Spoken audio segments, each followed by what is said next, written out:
जब कभी प्रेम और त्याग की बात की जाती है तो कृष्ण और राधा का नाम सबसे पहले आता है। लेकिन क्या आप जानते हैं कि उनकी प्रिय राधा की मृत्यु कैसे हुई थी और आखिर क्यों श्री कृष्ण ने अपनी बांसुरी तोड़ दी थी? आज हम इसी के बारे में चर्चा करेंगे। दोस्तों, राधा श्री कृष्ण के बचपन का प्रेम थी। श्री कृष्ण जब 8 साल के थे तब से दोनों के बीच में प्रेम था। राधा श्री कृष्ण के दैवी गुणों से परिचित थी। उन्होंने जिंदगी भर अपने मन में प्रेम की स्मृतियों को बनाए रखा।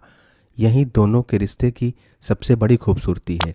श्री कृष्ण को केवल 2 ही चीज़ें सबसे ज़्यादा प्रिय थीं। ये दोनों चीज़ें भी आपस में एक दूसरे से गहराई से जुड़ी हुई थीं। एक बांसुरी और दूसरी राधा। श्री कृष्ण की बांसुरी की धुनी थी जिससे राधा श्री कृष्ण की तरफ खिंची चली गईं।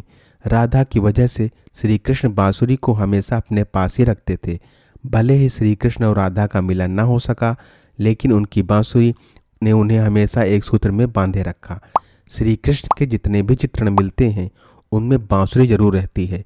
बांसुरी श्री कृष्ण के राधा के प्रति प्रेम का प्रतीक है। भगवान श्री कृष्ण से राधा पहली बार तब अलग हुई थी जब मामा कंस ने बलराम और कृष्ण को आमंत्रित किया था। वृंदावन के लोग यह खबर सुनकर दुखी हो गए थे। मथुरा जाने से पहले श्री कृष्ण राधा से मिले थे।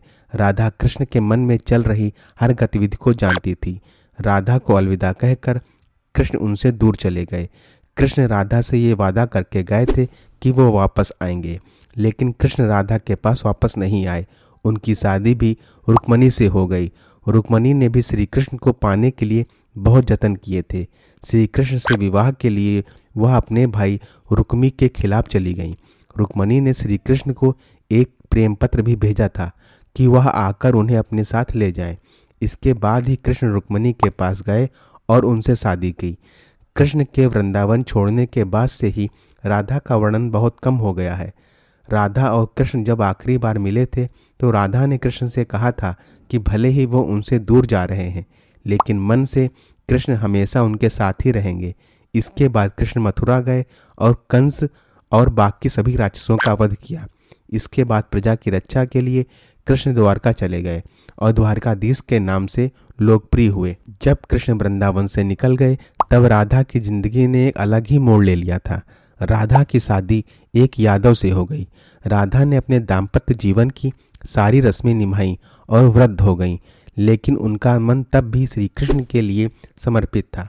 राधा ने पत्नी के तौर पर अपने सारे कर्तव्य पूरे किए और दूसरी तरफ श्री कृष्ण ने अपने दैवी कर्तव्य निभाए। सारे कर्तव्यों से मुक्त होने के बाद राधा आखिरी बार अपने प्रीतम कृष्ण से मिलने आई। जब वह द्वारका पहुंची तो उन्होंने कृष्ण की रुक्मणी और सत्यभामा से विवाह के बारे में सुना, लेकिन वह दुखी नहीं हुई। जब कृष्ण ने राधा को देखा तो बहुत प्रसन्न हुए।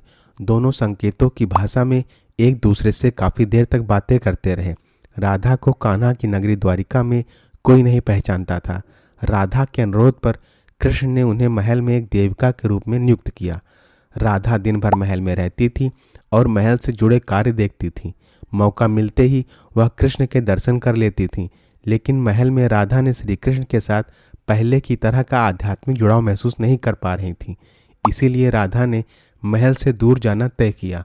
उन्होंने सोचा कि वह दूर जाकर दोबारा श्री कृष्ण के साथ गहरा आत्मीय संबंध स्थापित कर पाएंगी।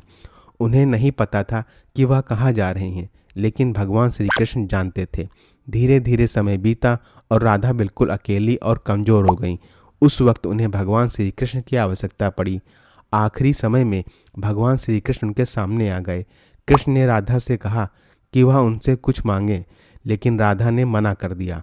कृष्ण के दोबारा अनुरोध करने पर राधा ने कहा कि वह आखिरी बार उन्हें बांसुरी बजाते देखना चाहती हैं। श्री कृष्ण ने बांसुरी ली और बेहद सुरीली धुन में बजाने लगे। श्री कृष्ण ने दिन रात बांसुरी बजाई जब तक राधा आध्यात्मिक रूप से कृष्ण में विलीन नहीं हो गई। बांसुरी की धुन सुनते सुनते राधा ने अपने शरीर का त्याग कर दिया। कृष्ण जानते थे कि उनका प्रेम अमर है, इसके बावजूद वे राधा की मृत्यु को बर्दाश्त नहीं कर सके। कृष्ण ने प्रेम के प्रतीकात्मक अंत के रूप में बांसुरी तोड़कर झाड़ी में फेंक दी। उसके बाद श्री कृष्ण ने जीवन भर बांसुरी या कोई अन्य वादक यंत्र